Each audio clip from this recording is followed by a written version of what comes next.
Mercredi, le 31, la dernière journée du mois, faut faire notre mois. Hein? Comme tout le monde, hein? On regarde, après ça, on efface, puis on recommence. C'est ça, hein, les affaires. Chaque jour à minuit, le compteur est à zéro. Chaque premier du mois, le compteur est à zéro. Il y a toujours des compteurs à zéro, constamment qu'on remet pour relancer ça. Hey, bienvenue en prenant votre café. Je vous parle de Michel Côté. Hein? On ne peut pas faire exception. Le prix du diesel qui baisse, ça c'est le fun ça. Les chiffres sur le sirop d'érable sont sortis, il va y avoir plus de contingents. On va juste bien enlever ça. Hein? Avec des couples qui se divorcent. Quelle est l'industrie la plus payante à venir? Je vais vous le dire dans la section finance. Hein? Je vais vous dire ça.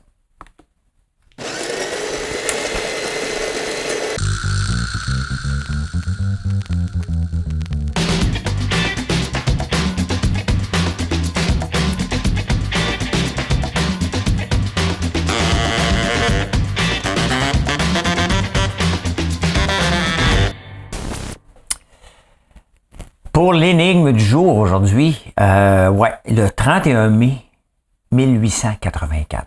Dans ce temps-là, même pour la bouffe, on aimait ça faire breveter. Hein? Aujourd'hui, on fait du marketing, mais dans ce temps-là, c'était le brevet qui faisait foi de tout. Ben, il y a un monsieur qui a fait breveter une céréale. C'est laquelle? Ça existe encore aujourd'hui, là. Ouais.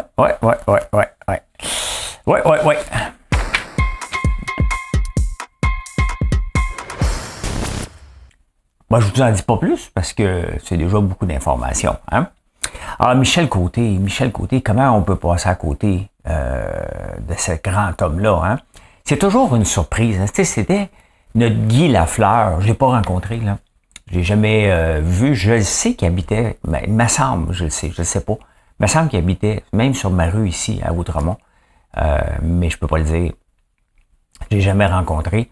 Mais ce gars-là avait de l'air parfait. Hein? Il avait de l'air, c'était un superstar. Hein? C'était du Guy Lafleur. C'était notre Guy Lafleur des acteurs. Donc, il est disparu. C'est triste. On s'en attendait pas. Tu sais, quelqu'un, mettons, qui a 90 ans, 95, 100, on va dire, ah oui, lui, c'est vrai, il était un bon acteur. Mais lui, c'était pas, il est un bon acteur. Donc, voilà, hein? Mes sympathies à la famille. Le prix du diesel. Faut que j'enchaîne avec quelque chose après. C'est épouvantable. Le prix du diesel, hein, il a monté en flèche. Et moi, j'ai un camion diesel. Et quand tu achètes un camion diesel, tu payes déjà un premium à près de 10 000 $. Faut que tu mettes de l'urée dedans. C'est pas tellement économique. Je voulais juste avoir la paix en attendant d'avoir autre chose. Parce que je venais d'avoir, avant d'avoir un camion diesel, j'avais un BMW X6M. C'était un alcoolique. Donc, c'était un gros moteur qui prenait beaucoup de gaz. Et j'ai dit non, là, je prends un diesel, je suis tanné, puis je fais beaucoup de routes. Donc, au moins, j'ai la paix. Bon, l'électrique, à un moment donné, va venir. Mais avec la route que je fais, ça me tente pas d'arrêter partout, puis de planifier mes déplacements en fonction d'eux. Mais là, le diesel commence à recoûter moins cher que la gasoline. Hein? Et vous savez que dans le domaine du transport, dans lequel je ne suis pas dans le domaine du transport, mais nos colis partent par des courriers, il y a des surcharges. Hein? Et ces surcharges-là ont explosé depuis la COVID, qui fait que beaucoup d'entreprises de commerce en ligne ont arrêté. Et la beauté ou la non-beauté des commerces en ligne, ils feront pas d'annonce hein, pour dire qu'ils vont arrêter. Quand tu fermes un magasin, tu fais une annonce. J'ai fermé tel magasin. Mais autrement, tu fermes ça en catimini. Là. Donc, il y en a beaucoup qui ont fermé. Nos marges ont diminué parce qu'on peut pas augmenter les prix à l'infini. Donc, la surcharge de diesel, elle est énorme. Bon, maintenant que le diesel a baissé beaucoup, je vais quand même analyser, mais pas moi, là. Marilyn va analyser. Chacun ses départements. Elle va analyser quand même la surcharge de diesel parce que c'est pas parce qu'il y a un prix à un moment donné, c'est parce qu'on s'habitue. Puis c'est pas vrai qu'ils vont nous le diminuer comme ça. Il va falloir aller questionner. Hein?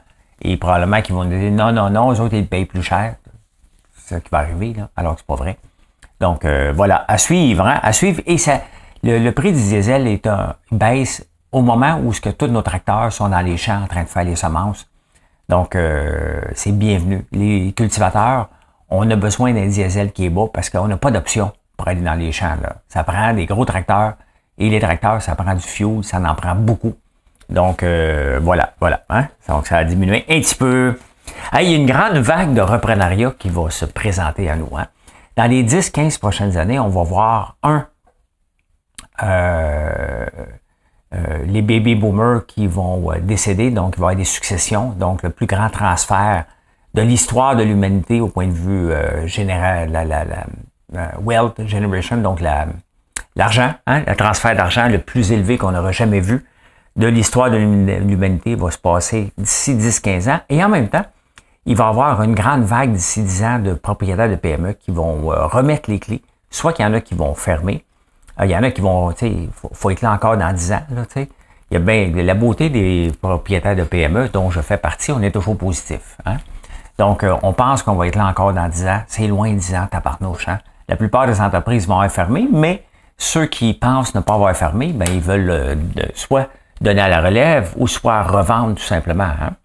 Donc, j'espère que je ne serai plus une PME d'ici ce temps-là. Ou peut-être, j'espère rester une PME, mais le maximum robotisé.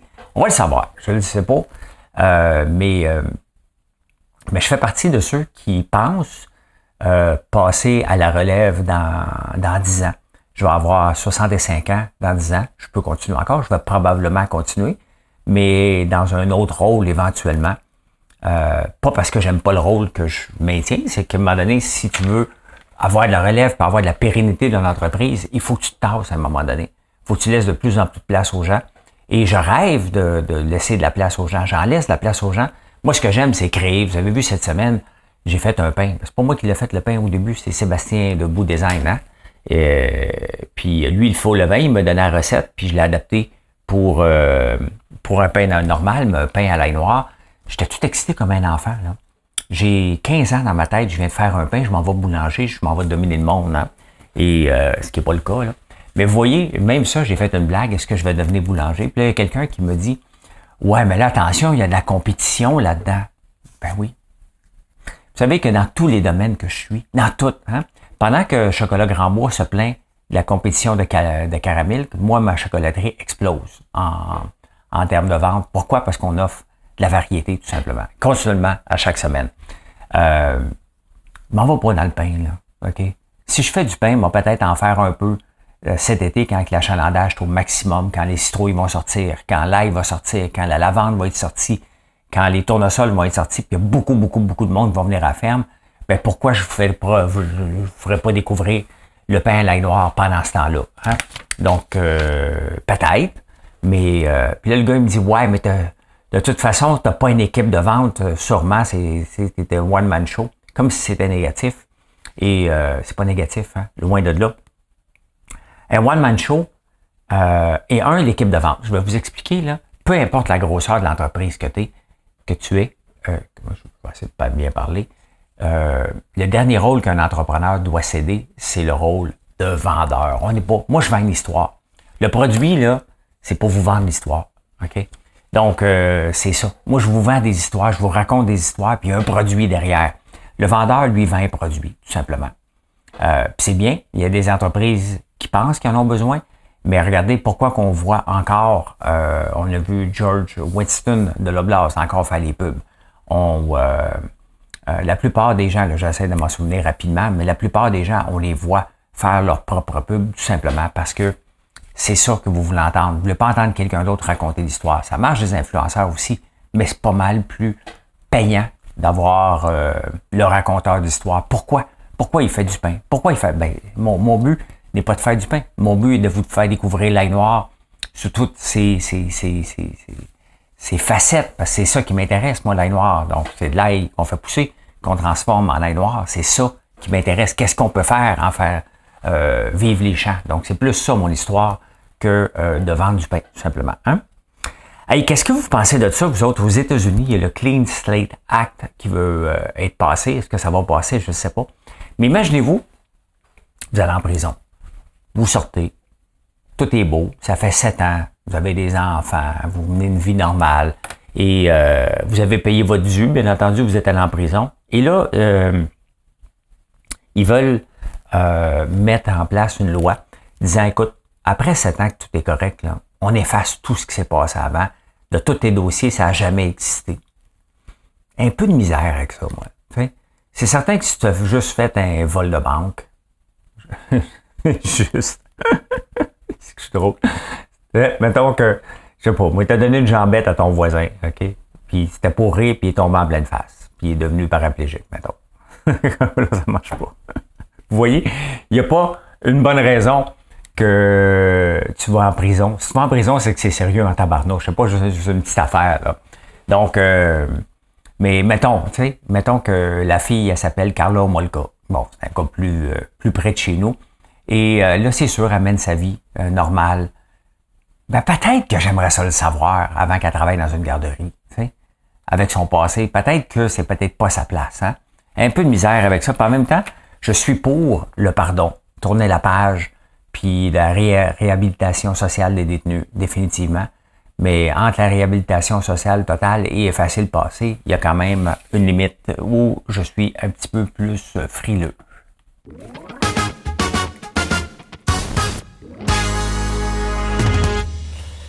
Oui, allô? Oui, c'est Bernard. Oui, c'est Bernard Drainville. Tu voudrais-tu finir de prendre ta retraite? Parce que j'aimerais ça avoir des subalternes. Plus grands que toi, moi. Moi, je suis un député, moi, je suis un député. Je n'oserais pas comparer mon travail avec le pauvre tien que tu fais comme professeur, mais j'aurais besoin de toi. T'sais. Viendrais-tu travailler pour moi, pour que j'aie de l'air brillant comme député? Bernard Drainville fait appel aux professeurs retraités. Revenez. Hein? Tu sais, quand un prof décide de prendre sa retraite à 55 ans, puis il a le choix de continuer, là, hein? Il est peut-être tanné. Hein? Si tu es passionné, puis tu aimes ça, puis tu veux continuer, tu peux continuer à 55 ans. Si tu es parti à la retraite, est-ce que tu es vraiment juste parti à la retraite pour faire autre chose? Si tu es allé faire autre chose, peut-être que tu n'étais plus passionné par ton métier, tu as le droit. Tu as le droit. 30 ans à faire la même chose, ça se peut que je sois plus tellement passionné non plus, là. Donc, on va-tu y chercher? Qu'est-ce qu'on a besoin? C'est-tu mieux de mettre un prof plus jeune, hein, qui a peut-être pas son brevet d'enseignement, mais qui a son bac, que d'aller chercher quelqu'un qui est en retraite pour dire « Viens enseigner ».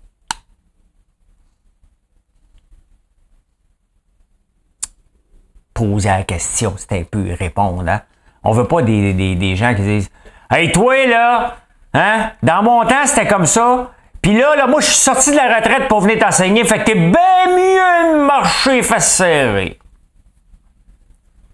Je dis pas ça, là. Mais, hein, ça se peut que moi, je sois comme ça. Mettons que ça fait 5 ans que je suis plus prof, tu m'appelles, là. Ouais, il fait une petite saison. Ça se peut que pendant, mettons, après Noël, quand vous me tapez ses nerfs, parce que je suis impatient, hein, la patience elle s'effrite en vieillissant. Hey, moi, j'aurais dû rester en retraite qu'avoir une gang d'incapables dans ma classe. C'est parce que vous savez-vous pourquoi qu'on est de même, hein? Parce que savez-vous que le Québec, 2/3 des habitants viennent de 2600 colons français. On est des co-sanguins, tabarnouche. Il y a une étude qui est passée dans Science. Le Journal de la Presse, on n'a pas parlé. Le Journal de Montréal, on n'a pas parlé. Je l'ai vu dans le Figaro ce matin. Donc, ça va sûrement venir dans les prochains jours dans les journaux locaux, mais vous l'avez entendu ici en premier. On vient de 2600 colons. À un moment donné, ils ont rempli le bateau, puis on dit allez coloniser les colons là-bas. Puis ça a fait des bébés, ce monde-là. Hein? Vous savez que les gens arrivaient à Québec. Et première chose, quand ça a commencé à avoir trop de monde à Québec, au lieu de s'emmener vers Montréal, ils sont partis à Charlevoix. C'est pour ça le temps d'une paix. Puis après ça, ils sont partis au Lac-Saint-Jean. Puis après ça, ils ont fermé Boréal. Ils ont dit, OK, toutes les Tremblay, vous restez là-bas. Fait qu'on est des co-sanguins. Hein? Fait que c'est ça. On détient de 2000, on vient que de 2000, 2/3 de nous autres viennent de 2600 personnes seulement. Hein? Et la réserve de sirop d'érable, a déjà été en 2021 de 104 millions de livres. Aujourd'hui, elle est de 33 millions de livres. Là, on voit, c'est la pire saison qu'on vient d'avoir depuis 2012. Et il y a seulement 33 millions de barils, de livres en réserve. C'est pas beaucoup, 33 millions de réserves. Mais j'ai de la misère à croire les chiffres. On peut savoir les chiffres officiels. Vraiment, là, des chiffres officiels, parce que ça varie. On peut savoir les chiffres dans la réserve, ce qui a été vendu, hein? Ce que les vrais chiffres disent. Parce que là, ils disent, ouais, mais il y a 65 millions qui sont partis chez les transformateurs. parce qu'ils ont acheté en cas que ça était pour les prix étaient pour élever. Hey, ça prend des transformateurs fointés, comme dirait l'autre, pour acheter autant de sirop d'érable. Moi, j'achète ce que j'ai besoin. Là. Hein? J'achète ce que j'ai besoin pour 2 semaines d'avance, 3 semaines. Pourquoi? Parce que ça coûte cher. Ça coûte cher acheter des barils de sirop d'érable à 2300 piastres le baril. Si j'en achète 10 par semaine, ben c'est 23 000 piastres. Hein? Donc, est-ce que je vais aller en acheter plus l'entreposage? Est-ce que je vais acheter 10 000 barils d'un coup? Il me semble que ça me fait pas mal élevé. J'ai comme l'impression que c'est pas les vrais chiffres qu'on a, qu'il y a de la variance. Ça serait bon qu'on ait vraiment un inventaire. D'ailleurs, c'est parce que ça appartient aux producteurs à Séricole. Là, ils vont augmenter les quotas de 7 millions. Donc là, ils sont rendus qu'ils augmentent les quotas à chaque année maintenant. Hein? Pourquoi pas les enlever? Enlevez-les. Gardez la réserve, cependant. Hein? Je pense pas en demander encore de quotas. On va laisser la chance à ceux qui en ont besoin. Moi, je suis rendu trop gros pour même me fournir sur toute ma ferme. Donc, je suis rendu ailleurs. Puis tant mieux, les gens ont besoin des transformateurs comme moi qui sont producteurs et transformateurs. Donc, parce que s'ils veulent faire des barils, il faut quand même que quelqu'un les achète. Je fais partie de ceux qui les achètent. Donc, voilà, une mauvaise saison. La réserve est là. Mais je pense qu'on n'a pas les vrais chiffres, tout simplement. Êtes-vous tombé sur la tête?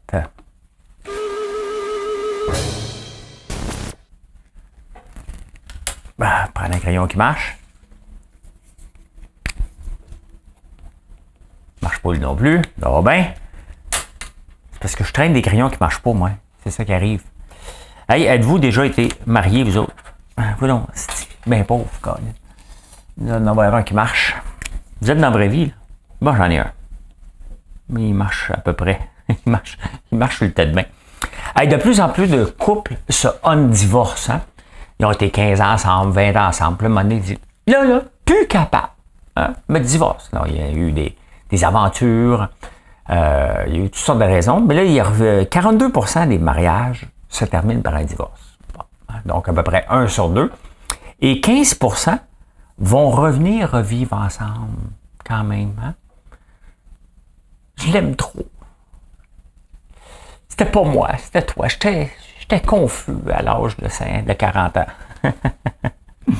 Et 6% se remarient, Colin. Hein? 6% se remarient.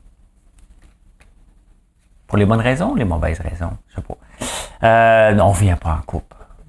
Tu peux revenir une deuxième fois. Allez voir, c'était-tu fini pour vrai. Mais reviens pas une troisième fois. Là, hein?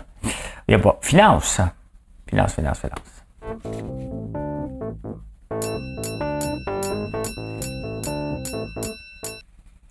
On vient de verser 300 millions à GM pour Bécancour. Hein? Bécancour qu'on veut faire une zone d'innovation.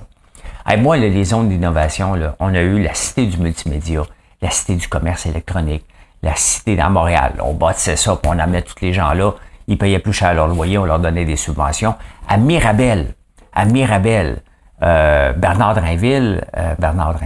Landry, quand il était premier ministre, avait annoncé la cité du centre d'appel. Hein? Donc, on voulait faire un hub de centre d'appel à Mirabel. Ça n'a jamais vu le jour, il y avait un centre d'appel qui était vu là. Parce que Montréal a déjà été la Mecque Montréal du centre d'appel pour les États-Unis. Là. C'était juste avant que je me lance. Quand je suis arrivé, quand on s'est lancé en 2003, il y a eu une vague de faillite énorme parce qu'il y avait un paquet de subventions qui avaient été données, puis ils ont sacré leur camp, puis les bureaux ont fermé le centre d'appel. Et après ça, on s'est lancé, puis tout de suite après, Bernard Landry avait annoncé qu'à Mirabel, c'était pour être une zone franche, une zone, ça n'a jamais marché. Et là, on veut faire la même chose avec les batteries. On veut emmener des gens à Bécancour, coûte que coûte. Hein? Pourquoi qu'on n'apprend pas? Hein? Pourquoi qu'on n'apprend pas? Et là, on vient de donner 2 ou 300 millions. C'est pas tellement grave. On le sait que ça va finir à 8 milliards, cette affaire-là, parce qu'il va y avoir de la surenchère. Pendant qu'on va être là, on va en donner. On va bâtir des cathodes. La course à l'électrification, hein? C'est une course qu'on doit participer, hein? Où on doit laisser les gens la technologie venir au monde comme il faut au lieu de la forcer. J'ai comme l'impression qu'on pousse la batterie au lithium à tout prix alors qu'on fait déjà des tests d'autres types de batteries, le lithium, le sodium.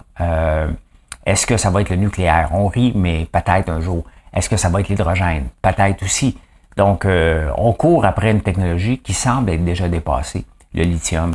Et ça me décourage un peu, on va vous le dire, là. suis un peu découragé de voir ça, cet argent-là dilapidé, parce que c'est une course, et souvent, c'est pas qu'on arrive tard, c'est qu'on n'a pas d'affaires à être dans cette course-là. Quand tu vois que les États-Unis, avec l'Inflation Reduction Act, sont prêts à donner de l'argent coûte que coûte pour que les entreprises viennent, tu te retires de la course. Tu dis, regarde, ça vaut pas la peine. On n'a rien à gagner d'aller là. Et c'est une guerre de prix, puis t'embarques pas dans des guerres de prix. Tu laisses l'entreprise qui a le goût de faire une guerre de prix. Fais-la tout seul. Quand elle va être terminée, moi, je vais faire mes affaires de mon côté. Puis un jour, je vais arriver pendant que toi, tu vas te casser la gueule. C'est plus la stratégie que j'utilise. Hein? Hey, hey, hey, hey, hey, hey, hey, hey, hey, hey, hey. Quelle est l'industrie qui est une des plus payantes des 23 dernières années et qui va être probablement très payante? Et c'est plus payant que le S&P 500 en ce moment.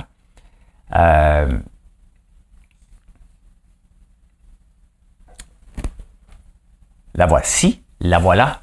L'industrie de la poubelle. Les 100 dernières années, de 1900 à 2000, l'industrie la plus payante de tous, c'était l'industrie de la cigarette. Hein? C'est même plus payante que le pétrole. Donc, c'était extrêmement payant. Probablement que je l'ai encore. Mais là, avec la gestion des poubelles, des compagnies comme Waste Management, que vous voyez ici, qui est à la bourse, est extrêmement payant. On pense que dans le futur, avec la gestion des poubelles, on le voit ici, là, même à Montréal, la gestion des poubelles, ça coûte de plus en plus cher à les ramasser. Mais regardez quand même, hein, si on regarde ça ici, c'est en 2004, l'action valait 29 $, elle en vaut 161 $. Si vous aviez mis, c'est un rendement de 3000 %. Donc, si vous aviez mis en l'an 2000 100 $, aujourd'hui, il vaut 956 $. Quand même impressionnant, là. Très, très impressionnant. J'aime bien Coca-Cola, mais Coca-Cola n'a pas ramené ce rendement-là.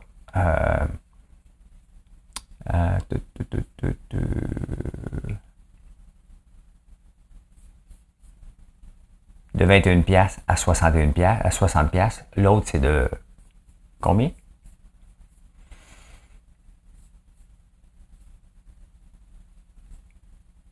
« 2005, de 31 à 161. Hein? Un multiplié par 4, l'autre multiplié par 6 ou 7. Mais à un moment donné, c'est que ça fait des intérêts composés, là, tout simplement. Donc, 3000 % de rendement depuis 23 ans. Tu t'assois là-dessus, là. C'est énorme. Hein? Donc, ton dollar vaudrait 10 $ aujourd'hui, quand même. Hein? C'est pas de la petite bière, pas de la petite bière. Imaginez-vous, tu as mis ça dans ton CELI en plus. T'es mort d'arrêt. Target, la nouvelle victime des... Target qui a voulu... qui s'est pensé drôle, qui a dit « Hey, on va faire... » Le problème, là, c'est qu'il faut regarder qu'est-ce qui se passe comme mouvement aux États-Unis. OK? Et à un moment donné, tu dis, OK, est-ce que je me tiens loin de ça ou j'embarque? Il n'y a rien de mal à faire une ligne de vêtements pro-LGBTQ. Absolument pas. Là, aux couleurs, c'est parfait. C'est parfait si tu es ouvert d'esprit. Malheureusement, aux États-Unis, il y en a beaucoup qui sont fermés un peu. Et depuis Bud Light qui avait poussé sa loque avec la bière, Target est arrivé avec une ligne de vêtements dans le même moment. Hein? Calvin Klein qui est arrivé avec une brassière pour hommes. Brassière pour femmes, disant ça, c'est ça l'amour quand on se partage nos brassières. Ça n'a pas passé non plus. Et là, c'est Target. C'est exagéré, les mouvements. Mais là, Target a perdu 10 milliards en très peu de temps. Là.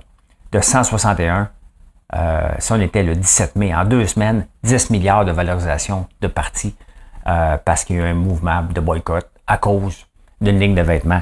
On s'entend là, que les rednecks veulent avoir raison. Là, hein? C'est un peu ce qu'ils cherchent avec ça. Et on ne doit pas embarquer dans le bateau. Mais sachant tout ça, ils commencent à avoir raison. Et c'est comme ça que les compagnies vont être plus frileuses parce qu'il y a un danger de boycott sérieux. Et les actionnaires vont dire, regarde, tiens-toi loin de ça. Donc, ce qui arrive, c'est que les mouvements qui essayent d'avoir la liberté, ben, ils n'en ont plus après, tout simplement à cause de ça. Hein?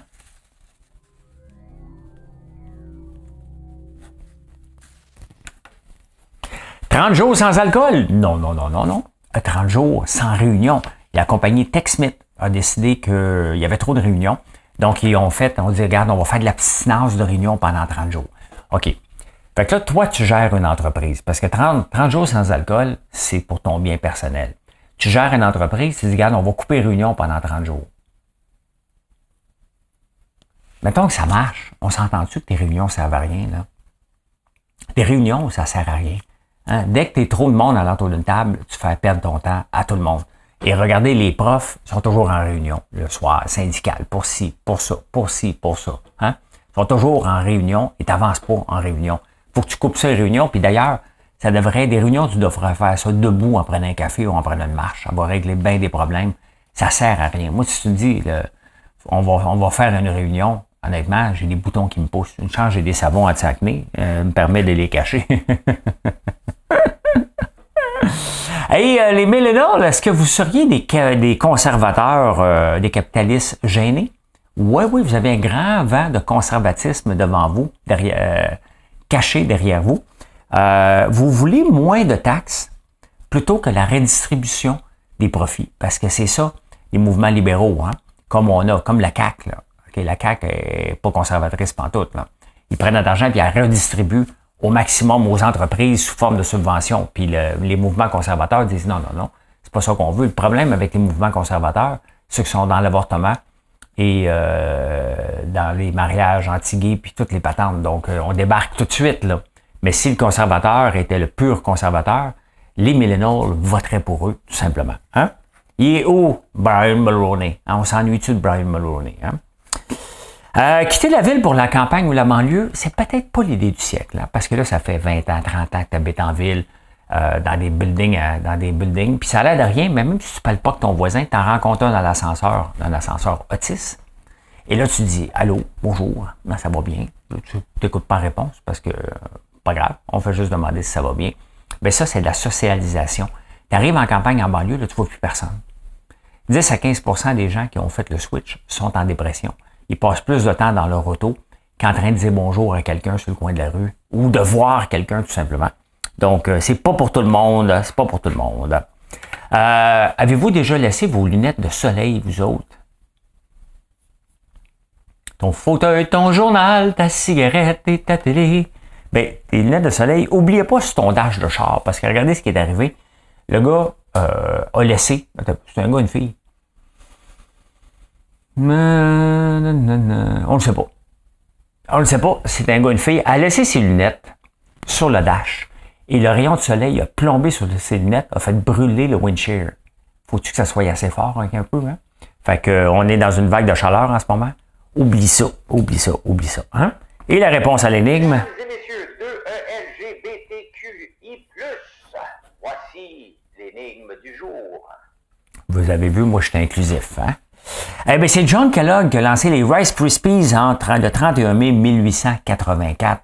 Et c'est fantastique que malgré tout ça, encore aujourd'hui, on mange encore des Rice Krispies de Kellogg. Ça fait très longtemps, hein? Il a fait breveter ça le 31 mai 1884. Et je peux dire ceci. J'ai accompli ma mission. Merci d'être là. Venez nous voir sur françoislambert.one. Venez voir toutes les nouveautés. Il y en a presque à chaque jour. Hein? On innove, pas de la grande innovation, pas de grande idée folle, rien de spectaculaire. C'est des produits faits souvent à base d'érable ou de miel qu'on améliore, qu'on pousse un petit peu plus loin. Et c'est ce qu'on fait tous les jours. Allez, ou à l'ail noir, bien entendu. Hein? Hey, bye, bonne journée. Moi, je m'en viens bon.